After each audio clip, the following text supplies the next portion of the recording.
Maybe she heard something. All right, everyone.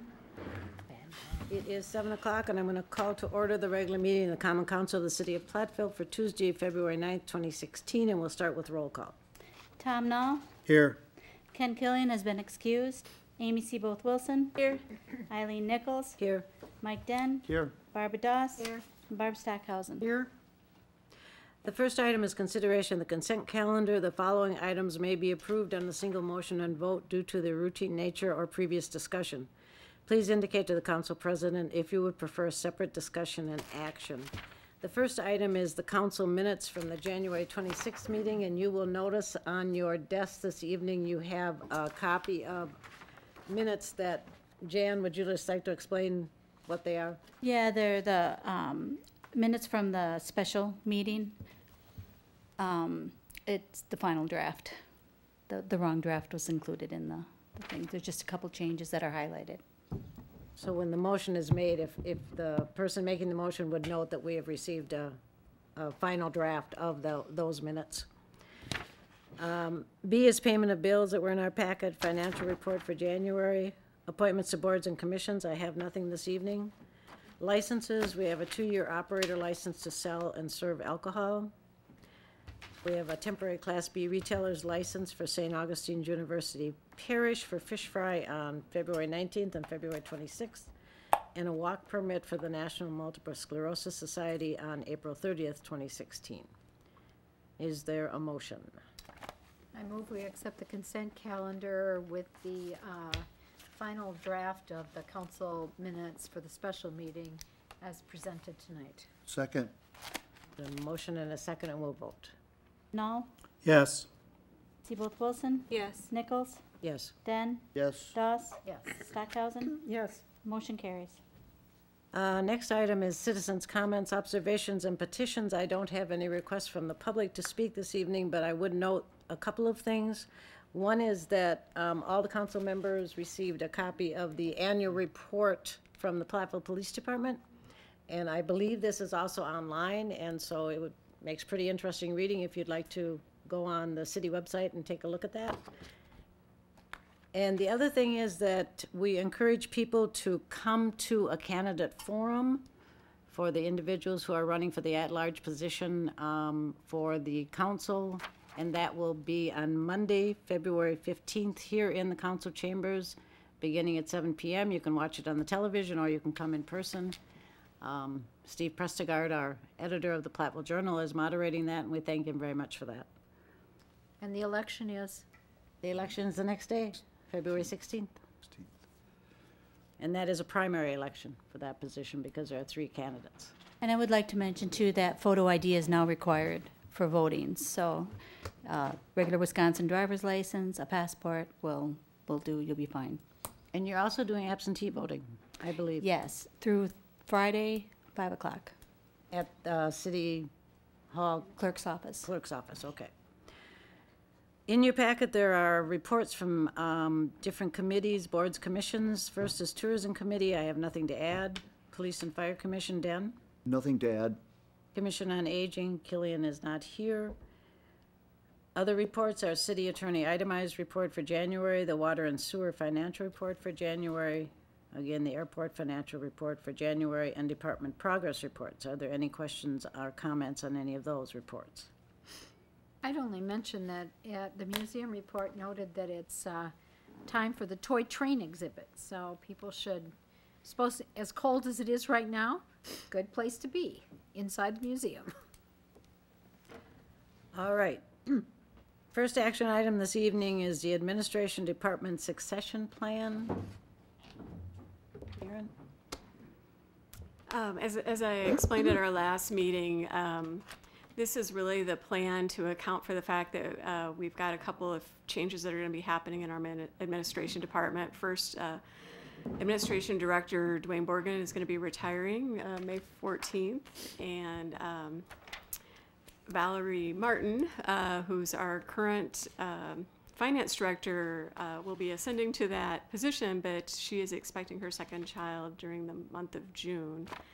And so that's going to leave us with a challenging situation in our finance department. So to assist us with that transition, we're proposing that we actually move earlier to hire Valerie's replacement so that that person has a couple of months of training before Dwayne and Valerie step out of their roles.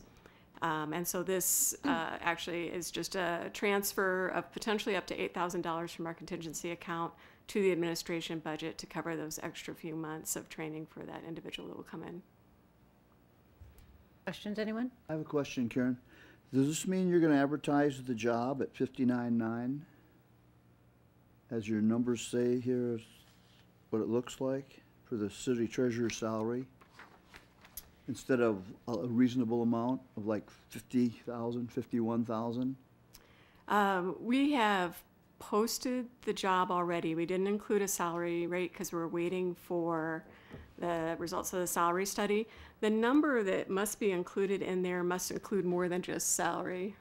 Well, I it don't says have it in front the of me.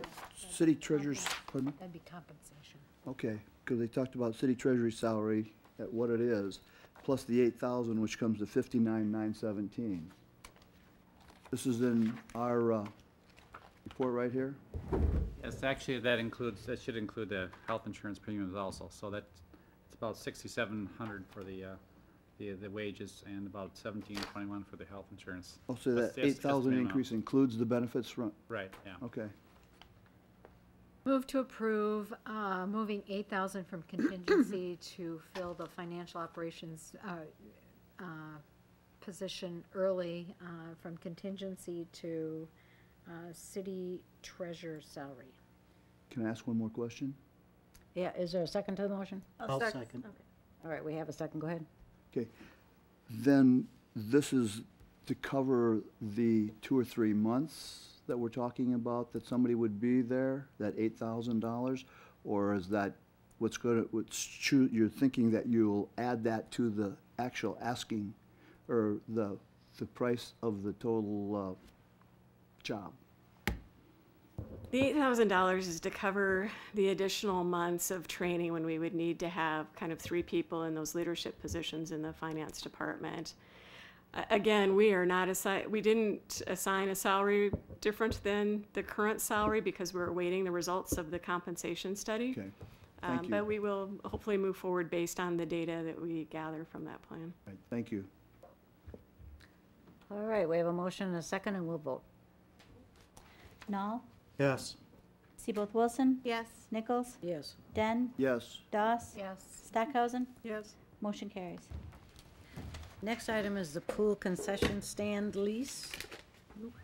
Yes, this is a continuation from 2 weeks ago, last meeting. Our current vendor at the pool has asked us to extend his lease by 5 years to help justify purchasing some new equipment. Ken Killian, or Alderman Killian, has asked me to present to you his request. He'd like some discussion on healthy choices. He asked me to send the tenant the following addition to the lease, and I'll read it what he wrote. Healthy choices, tenant and lessor agree to develop, promote, and evaluate programs mutually acceptable to both parties to increase the sale of more healthy choices. That was sent to the current tenant, and I did not receive a reply to that. Although I'm assuming he's of the same opinion he was when I brought it up to him last time, that they've tried it in the past. They're willing to continue trying it, but he doesn't feel that's what is profitable and what people have been asking for. Questions or comments, anyone? Where would that go in this lease? Ken listed it, or Alderman Killian listed it at 24 at the very end. He wasn't sure. If I remember right, there was a section in 7 where it could go, although I did advise him that I don't think the current tenant would probably sign the lease with that in there. But I haven't heard that from the tenant. I didn't receive a reply, but that is my opinion. I do think healthy choices are a really good idea. I mean, it is kind of a shame that here we are spending all kinds of resources on getting people out into the gym and exercising, and then we let our kids eat crummy food. But I do think it's hard to hold a business to doing that and not knowing their financials, if it'll make sense. Luke, didn't they also try that in the past and it didn't go over very well? They've tried it several times in the past. Looking for a recommendation? Does this require, read that again, what he wrote. He wrote 24 healthy choices. Tenant and lessor agree to develop, promote, and evaluate programs mutually acceptable to both parties to increase the sale of more healthy choices.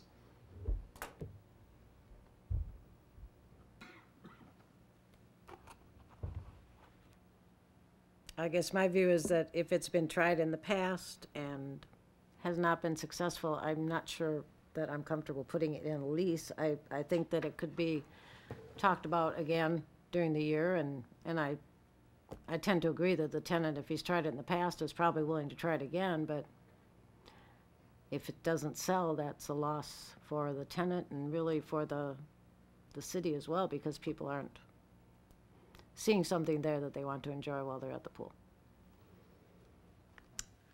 I'd like to make a motion, for any more discussion, I'd like to make a motion and recommend the approval of the extension of the lease as written. Second. I have a motion and a second. We'll vote. Nall, Yes. Seabold Wilson, Yes. Nichols, Yes. Den, Yes. Dawes, Yes. Stockhausen. Yes. Motion carries. Under information and discussion, the first item is a conditional use permit for the asphalt plant, Iverson Construction. Joe? This is the annual request that we received from Iverson Construction to allow the asphalt plant in the rock quarry off Mineral Street. There are no changes being proposed to that operation from previous years, so staff and the Plan Commission have both recommended approval with the same conditions that we have on it annually. Any questions? All right, seeing no questions, we'll go on to the next one, which is Chapter 26 Amendment for the updated model ordinance. This is for the floodplain ordinance, and if you recall, we just adopted updated floodplain maps and incorporated those into our ordinance. And as we were going through that process, working with DNR, we were informed that the rest of our ordinance is out of date and needs to be updated. So the proposal is basically it's the updated model ordinance that DNR and FEMA put together. And so I've included the marked up copy that was provided to us. So the vast majority of those changes are what basically was given to us by them. The only changes that I have made to that ordinance is to make it specific to Platteville, obviously where it mentions the community name and the map numbers that we previously included, and that type of thing. So the only other thing that I'm still working on is we're going to amend the numbering system a little bit so it better matches with what our municipal code provides. But it seems to me, as far as the changes they're kind of throughout the document, but most of them I would say are not drastic as far as how the ordinance is going to operate or the conditions. I would summarize it as best I could by saying it seems to me that FEMA is providing some, or wants to provide some more input into any deviations from the ordinance or anything out of the ordinary regarding the ordinance than they have in the past. And they provided some additional guidelines and requirements as far as engineering work for a development that would happen to occur within the floodplain or boundaries. Otherwise, I think, there are a lot of minor changes throughout, but I don't think they're really significant to the overall operation of the ordinance. And, overall, I guess I would say that we really, in my opinion, don't have a whole lot of choice on this. I mean, it's our ordinance. We vote on it, but if we want to be in compliance with the floodplain regulations and allow the property owners in the community to get flood insurance, we have to comply with the rules that are presented. So staff would be in favor of this ordinance. Any questions? Hearing none, we'll go on to the last one, which is the Platteville Transit Year-End Report. Howard. Thank you. Thank you. Cedric, can you get the... Thank you. Hopefully it'll work from here. Okay, Platteville Public Transportation. Yes. Just to recap, for taxi, the fares are $2.75 one way for adults, $2.50 for seniors and handicapped, $1 for additional riders.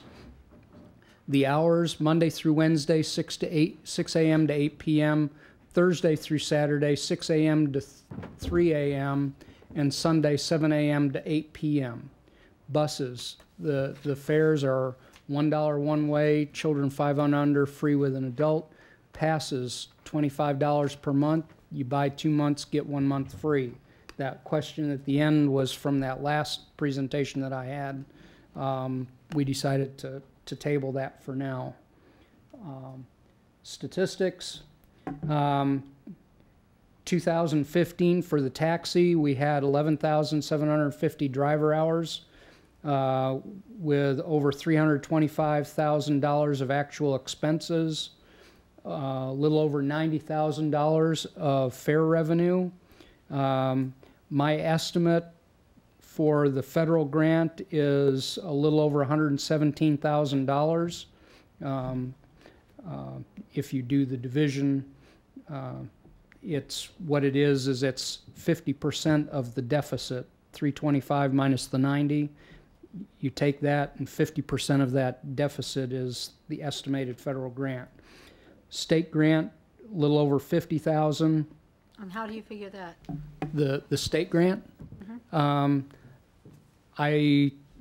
state grant was based on the amount that the maximum amount that the DOT said would be allowed, and I apportioned it to the taxi and the bus, just straight apportion at that point. The city tax is just under 41,000 out of our budget. So for the taxi portion of the system, we had total revenues of just under 300,000, or a $26,000 deficit, if you will, on the taxi system. Excuse me, Howard. That's showing a deficit on the taxi system, but we were told quite a while ago when we were doing this that the grants would be 58.4% of the total of this package coming in. So you can, that way, if that's 58.4% like we're told it's supposed to be, we wouldn't have that deficit, okay? And when we were discussing this in the budget, you talked about our city taxes were 47,000, or a certain amount that would be paid on towards the taxes when we went through this. And now I see you have 40 here. So how do we get a deficit if we're supposed to be at 58%? Well, first off, the amount that we get from the federal and state is set by the state government. For example, the rate that will be set for 2016, we will get the final numbers probably in April and sign the contract in May. So what we get at budget time is just an estimate. And for the past few years, the federal and state portions have been declining slightly. Okay.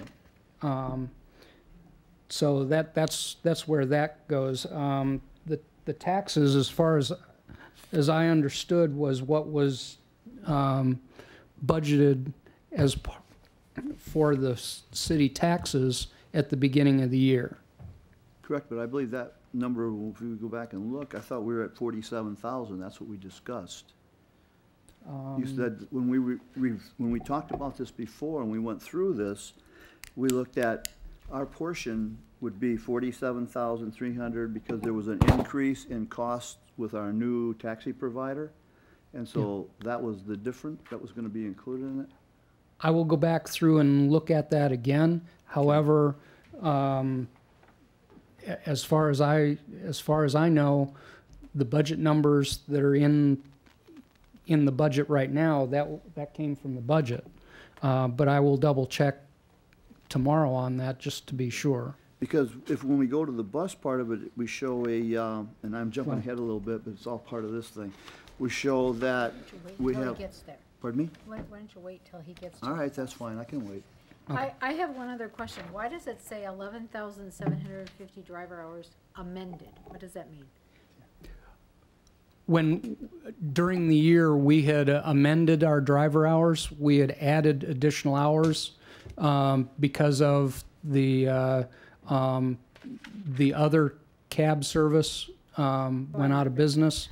We had amended those. Originally, we were at 11,250 or 500. I can't remember which right at now. I see. And this was the amended Because of the Back- amended hours. the amended hours. All right, so Like I the thought, Sunday yeah, I hours. thought there was a, okay, that's fine. I understand now. Okay, was that the Sunday hours you talked about that we added on just before we changed taxi people? No, the Sunday hours were included. What happened was, back in the summer, the other taxi system went out of business, and then in September, I came to you and said that we've had long delays, and I asked for additional hours. Not as many as I would have liked, but what we could get based on the DOT's recommendation, and so that's what this is. The amended, okay, thank you. Ridership and fares, there's not much special here. It's just the quarterly figures. For the entire year, 2015, there were the 31,618 riders, up 16.3% compared to last year. And the fare revenue, as I said before, was a little over $90,000. I've been doing these graphs for a while now. One of the things to note on here is that the ridership has been going up. The reason why I found out that the fare revenue went down is because last year, the previous taxi service, they were doing package deliveries at a different rate, and they were also doing some medical transports at a different rate, so their revenue was higher. So this is straight passenger revenues here. That's why it's down slightly, but not very much. The bus statistics, 3,847 driver hours from middle of May to the end of December. The actual expenses, a little over $159,000. We had a total of $1,159 in fares. That's the $1 that you pay when you get on the bus, and it includes the $25 bus passes that people have gotten. As I said, the federal grant would estimate at little over $79,000. The state grant at just under $34,000. The university's revenue is just under $75,000 for a total of revenue of a little over $188 or almost $189,000. $29,000 over expenses. So for the system, we're a little bit high because of fare revenues. Okay, I have, the federal grant here estimate is, I mean, you said before to estimate the federal grant, you take the actual expenses less the fares. So I'm And then half of it. assuming- And then 50% of it. So I'm assuming that the 79,000 comes from subtracting the UWP fare revenue, which is really fares? No, what it is that's the 159,000 minus the 1159. Oh, okay. So this is where my other question comes in, Howard. If you look at that, you're looking at about 74%. The grants are per 74% of the total revenue, and it's supposed to be at 58%. So that shows your where your inflated amount, and basically that gives you the $29,529.93 of added revenue instead of both taxi and the bus being calculated at 58.4%. Okay. Well, one of the things is that 58.4% was an estimate from a while back. That's not the actual numbers. You can't use those numbers. The only numbers that you can use are the final DOT numbers. What they do is they will send you a contract, as I said before, in April to sign in May, most of the way, partway through the year, and that will tell you what the maximum amount that they will give you for the federal and state grants. After the year is done, they've received the reports, and unfortunately, a year or two later, in many cases, the DOT will come back and they will do an audit, and they will review all of this stuff, and they will make a final determination as to what the actual numbers are. As I said, the federal and state grants are maximum numbers. And the only reason why I'm able to estimate the federal grant is because they're 50% of the deficit. The state grant varies based on their calculations, and it's up to a maximum of whatever they told you back in the April, May. So that, to me, that's where that state grant is. That's the maximum that they would allow. Okay, if that's the case, and if this is where the numbers fall, is there a reason you can't use the excess from one, since it's the transportation department, Platteville Transportation Department, I guess that's what we call this group now, correct? Or similar to that? Then if you have an override here and you have a minus on the other side, can't you use that funding to balance them both out, or they have to be done separately? No, actually, DOT considers this one transportation system, one combined system. The only reason why I've been doing this as separate is to show where the tax revenue goes versus the university's portion. What the DOT considers is that the city tax revenue and the university's portion are called the local match. Okay. So when the numbers go in, our tax dollar numbers and the university number goes in together as the local match as part of theirs.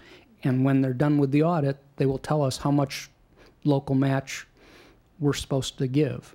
Okay. One other quick question. In our discussion previously, in fact, numerous times, we talked about $155,000 being the university amount of money that they would use, and we're seeing $74,748.96 now. This was for half a year. Partial year. Okay, this is, okay. Thank you. Okay. The ridership, similar to the one that I showed you for the taxi, shows first quarter we didn't have this, and then quarters 2 through 4.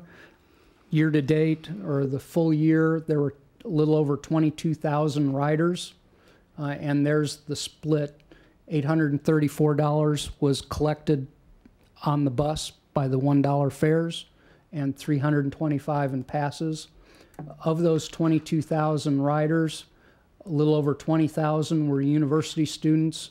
1,759 were non-university students.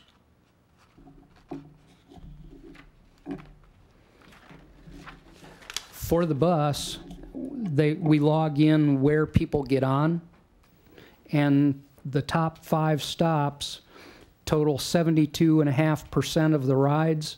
Roundtree Commons on the west side of the building was 44%.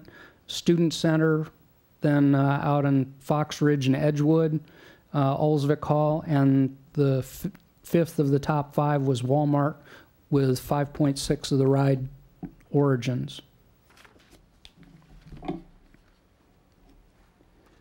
Okay. This is just a bar graph of all that to show you the colors. The light blue is the university. The green is the adult. The red is the under 18. Technically, there's a yellow and a gray for handicapped and over 65. I didn't plan the over 65 to be the gray one, but it worked out that way.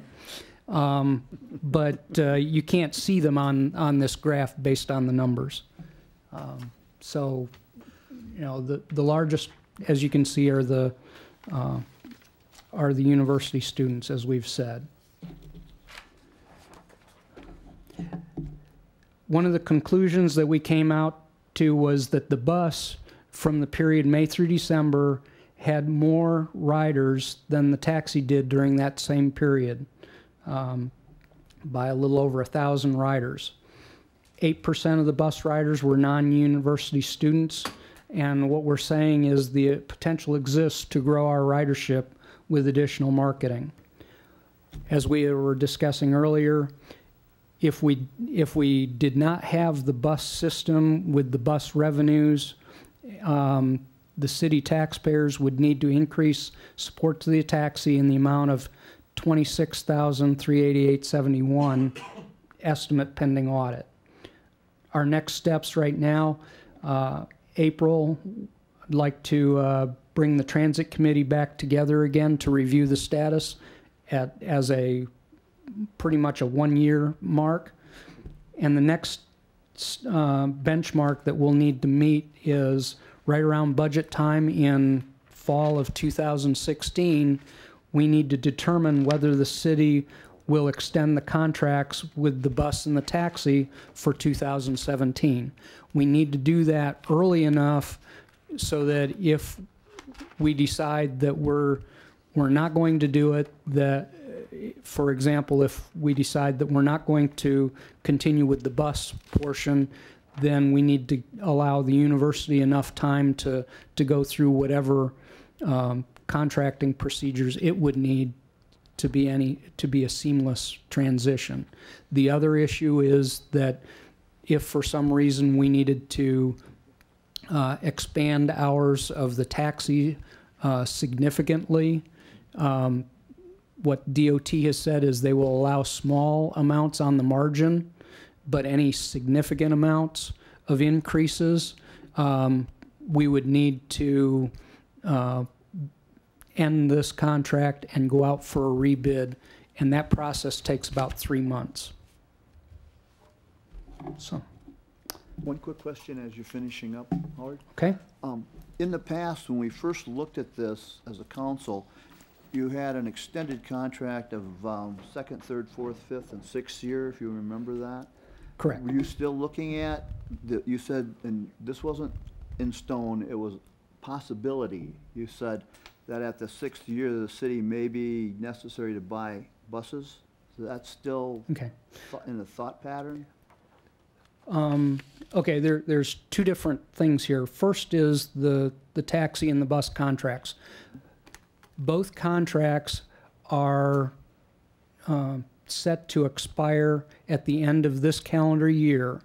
There are 3 one-year options that the city may exercise for those following 3 years. If we do, the only things that will change is that DOT will allow an increase based on the consumer price index for those years 3, 4, and 5. And they said that they will allow minor hour increases, nothing substantial. So if we're going to change or do something, then we would need to rebid either one of those contracts, or we could just extend with our current provider. As far as buses go, that's completely the call of the Common Council at the time through the budgeting session. That would be a capital improvement CIP item like we have for our taxis and any other equipment. If the council at that time decides not to fund that, then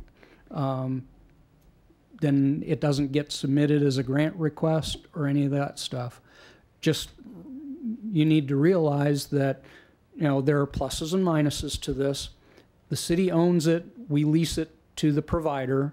The provider pays for the maintenance, the fuel, the insurance, the whole business. We lease it for $1 to the provider so that they can use it and operate it.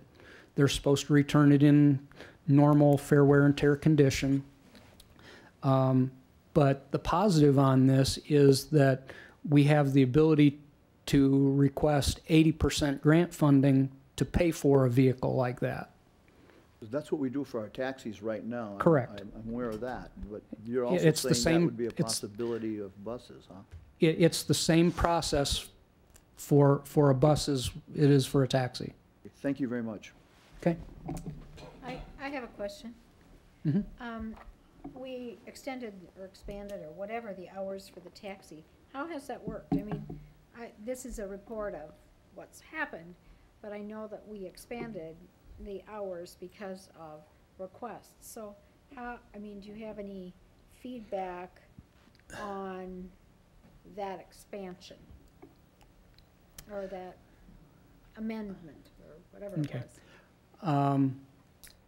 We still have some reports of people who have had to wait long time for trips.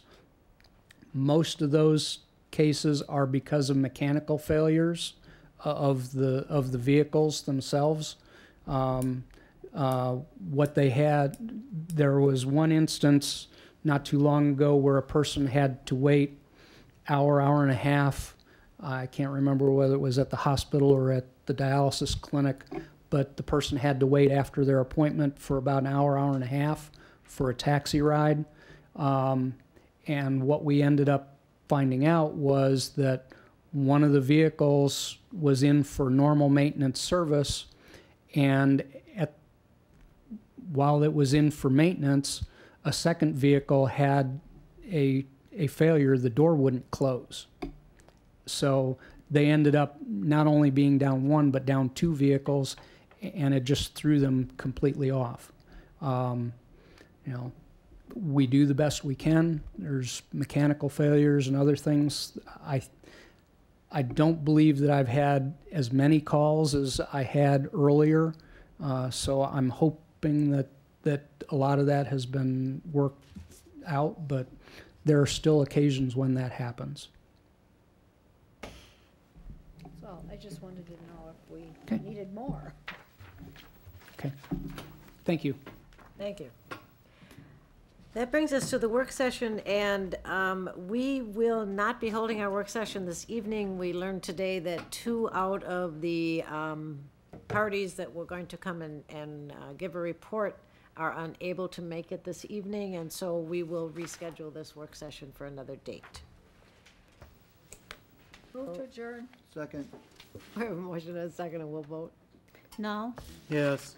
Seabold Wilson, Yes. Nichols, Yes. Den, Yes. Doss, Yes. Stockhausen, Yes. motion carries.